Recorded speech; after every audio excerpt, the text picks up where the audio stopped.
Development Director is the job title on the job description, and it includes both planning and economic development work with a few other things thrown in like community development and more recently housing. So some of that is really obvious. Economic development includes building and marketing industrial parks, business parks, working on promoting the downtown. Planning, comprehensive planning, we're working on a new comprehensive land use plan for the city, or an update of the 10-year-old one right now. Community development tends to be grant-oriented, trying to get grants to upgrade utilities and sewers and streets in some of the city's poorer neighborhoods. We've done a number of those over the years. And housing is something that's a little newer for the city. The council adopted that as a goal 2 years ago to try to promote affordable housing, and we've been working with a number of the regional agencies that work on housing, and we think we'll be announcing a project out on Route 1 real soon. So those are kind of the 4 areas we work in, principally economic development and planning, but a little bit of community development and housing as well, and then a lot of special projects. I mean, I worked on building the Amtrak station for 17 or 18 years. Which one of those categories does that fall into? Most of them, actually. So, so a lot of special project stuff, a lot of grant writing. We've got huge amounts of grant money over the years. Almost every year we'll have 2 or 3 good-sized grants. We may be visited by developers, folks who are proposing either residential or commercial development. We may host individuals from state agencies, the Department of Transportation, the Department of Environmental Protection. We may talk with local officials from other communities, oftentimes neighboring towns such as Scarborough, Biddeford, Old Orchard Beach, etc. In general, I deal a lot with development or proposed development. I deal with environmental issues, also with historic issues related to our historic downtown and historic properties scattered about Saco. For a while I thought we were weathering it well, but there's very little commercial construction right now. We've got a very good record of building and marketing industrial parks, and we haven't been able to sell a lot since mid-2008. There's almost nobody else in the region has either, and it's not because there's no companies doing anything. It's because with the downturn, buying existing buildings becomes a better bargain for a company than building a new building on a lot.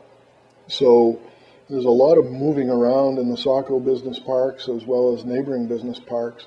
Companies that have had trouble in the recession will move on. Companies that are doing well will expand into their space.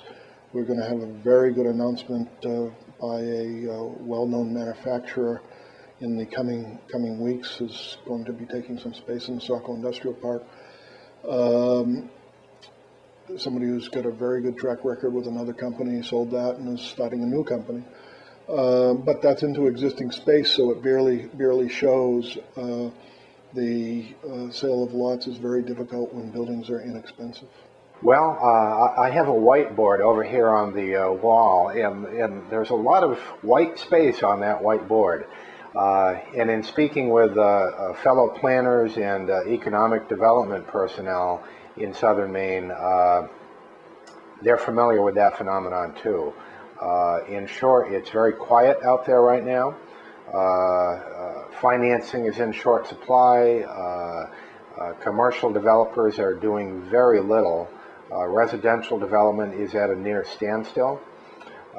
We're seeing a project here and a project there, but in comparison with, say, 5 years ago, it's like night and day. It's very quiet.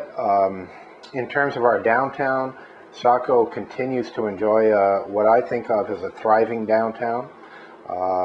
Yes, there may be an empty storefront, though one is not coming to mind right now, and we're very fortunate in that regard. I think shopkeepers, small business owners regard Saco as the place to be, and our downtown, I think, reflects that. It used to be difficult to market Saco. Now it's a place that people really want to look. My role in economic development has kind of grown over the years. When I started for the city 23 years ago, there was a third person in this office, or a third economic development director, which is all he worked on. After he became city administrator briefly and moved on, we split the duties among two people rather than three.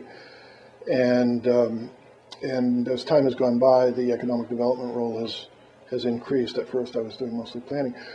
When I was first doing that marketing, we could not get companies from Portland to even look in Saco. Saco was not perceived as the great community that it was then and is now at that time. Now it's perceived very well everywhere.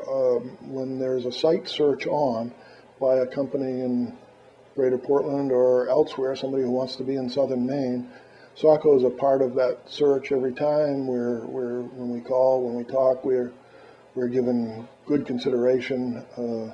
They like what they know about the city's governance. They like what they know about the city's character in downtown. They like what they see in the business parks. Wasn't always that way. It's really come a long way. It's not hard to sell Saco when there's buyers now. Depending on who you speak with here in Saco, we as a city may want to be perceived as either development friendly, development neutral, or anti-development. We certainly hear all sides of that. In general, I think the city does a good job of recognizing that economic development generally is a positive, is a good thing. After all, we don't want our residential taxpayers to be bearing the burden of every last cost that we as a city encounter. Consequently, when we entertain developers, or when we hear from folks who are interested in putting up a commercial building, renovating an existing building, bringing a new company to town, that sort of thing, it's my job to acquaint them with the rules and regulations that they will need to follow, let them know about our planning board process, generally introduce those folks to other city departments, perhaps our public works department, code enforcement, our police and fire departments, and generally just let newcomers to Saco acquaint them with the lay of the land. Introduce them to the process that they will need to go through in order to be approved eventually, and potentially, again, bring a new business to town, put up a new building, something resulting in economic development. I think talking about Saco without talking about Biddeford would avoid talking about something that we really need to talk about, which is the mill revitalization. The two cities together have an incredible asset in the old mills, and we're just starting to see that come back. Not that there hasn't been some good work done. In 86 and 87, 90 condominiums and a lot of office space were built on Saco Island. In the past 2 or 3 years in Biddeford, there's been great stuff going on at Doug Sanford's mill. I think this will be a real focus of what goes on in Saco and Biddeford in the next few years, is getting some of those mills renovated. Now, one of the reasons that's so important is because they'll be renovated with mixed use. It'll bring a lot of new residences to the downtown. It's a form of development that is likely to be very good for the existing downtown businesses, for the existing community character. The loss of all of the employees in the mills up, into the early 80s, lost a lot of customers for downtown businesses, and the newer apartments and condominiums are bringing those back. Makes for a much more lively downtown, as you can see. The variety of issues and topics that I deal with keeps me going. Literally in a day's time, I may talk with somebody who needs to change zoning on his property so that he can sell ice cream and baked goods. I may deal with an old mill building in redevelopment of Saco Island. I may run down to the coast and literally put on some boots and walk around with a professional in order to help identify wetlands related to shoreline zoning issues. I may get together with a few folks and investigate a historic property or neighborhood, talk with planning board members about upcoming agendas, meet with local officials from surrounding communities, trek up to Augusta and talk with state officials. Literally, my days are all over the place, and I find it very rewarding and very productive.